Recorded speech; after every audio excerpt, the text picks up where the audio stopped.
தஞ்சாவூர் மாவட்டம் பட்டுக்கோட்டை அடுத்த அதராம்பட்டினம் அருகே கீழத்தோட்டம் அருள்மிகு ஸ்ரீ பாலமுருகன் ஆலய அஷ்டபந்தன மகா கும்பாபிஷேகம் இன்று வெகுவிமரிசையாக நடந்தது.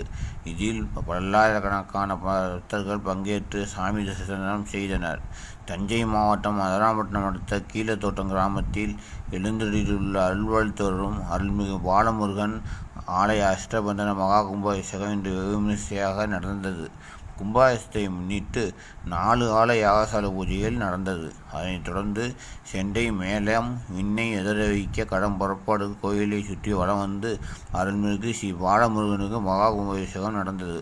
கோபுர கலசத்திற்கு இறுதியாக சிவாச்சாரியர்கள் புனித நீர் ஊற்றினர்.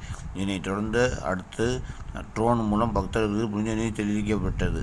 இதை மிகுந்த ஆர்வத்துடன் கண்டுகளித்து சாமி தரிசனம் செய்தார்கள். இவ்விழாவில் கீழத்தோட்டம் மற்றும் அதனை சுற்றுவட்டார சேர்ந்த கிராமங்களை சேர்ந்த ஏராளமாக கலந்து கொண்டு சாமி தரிசனம் செய்தனர். இறுதியாக அனைவருக்கும் அன்னதானம் வழங்கப்பட்டது.